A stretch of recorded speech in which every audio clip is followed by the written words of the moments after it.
दोस्तों, Mirae movie देखने के बाद आप में से बहुत लोगों के ये सवाल होंगे, असल में कौन बुराई से बचाता है, कौन पहरेदारी करता है। इन सभी डाउट्स को मैं इस वीडियो में क्लियर करूंगा। वीडियो पूरा देखिए। आपको पता ही है कि श्री राम का धनुष अच्छे लोगों के हाथ में हो तो रक्षा करता है और बुरे लोगों के हाथ में पड़े तो संकेत देता है। लेकिन इसे बुरे इंसान के हाथ में न जाने के लिए किसे चुना गया? वह कोई और नहीं, रावणासुर का भाई और जटायु का सगा बड़ा भाई संपाति था।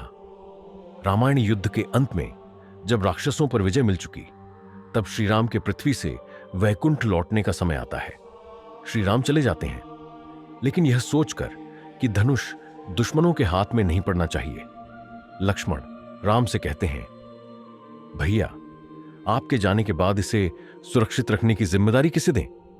तभी राम को एक विशेष व्यक्ति याद आता है, वह जिसने राम नाम के लिए प्राण त्याग दिए और वंश की रक्षा हेतु सब कुछ अर्पित किया। राम लक्ष्मण से कहते हैं, धनुष की जिम्मेदारी उसी को देनी चाहिए। लक्ष्मण संपाति को बुलाकर कहते हैं, यह धनुष दुनिया की रक्षा करने की शक्ति बनेगा। तुम्हारा वंश अब धर्म के मार्ग पर स्थिर हो चुका है। जब तक योग्य व्यक्ति न मिल जाए, इसे तुम सुरक्षित रखना। योग्य व्यक्ति आए तो इसे उसे सौंप देना। राम धनुष लक्ष्मण के हाथ में रख देते हैं। अब संपाति और जटायु की कहानी, ये दोनों पक्षी अरुण मुनि के आश्रम में रहते थे। दोनों सगे भाई थे। एक दिन इंद्र ने उन्हें बुलाकर कहा, देखते हैं तुम दोनों में कौन तेज है। सूर्य अस्त होने से पहले जो सूर्य तक पहुंचेगा वह विजेता।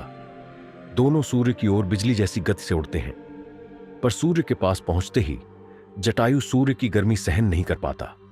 उसके पंख जलने लगते हैं, आंखें बंद हो जाती हैं और वह नीचे गिरने लगता है। तभी उसका बड़ा भाई संपाति अपने लंबे पंखों से सूर्य की गर्मी को रोककर जटायु को बचा लेता है।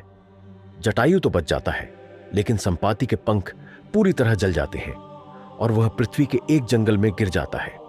किसी तरह अंतिम सांसों के साथ आश्रम लौटकर रोता है, मेरे न होने पर मेरे भाई पर यह संकट क्यों आया?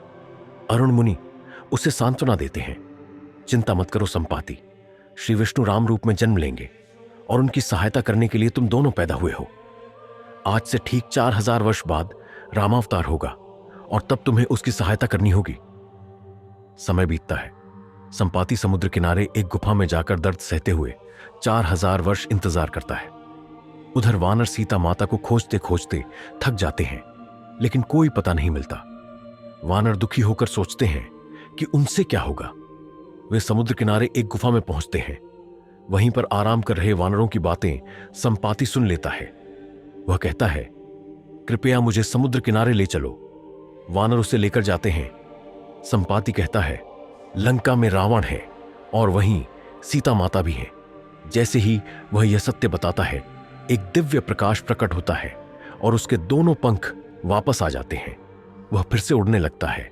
उस दिन से कहा जाता है कि संपाति राम नाम जपते हुए आज भी पृथ्वी की रक्षा कर रहा है। दोस्तों, अगर वीडियो पसंद आया हो तो लाइक करें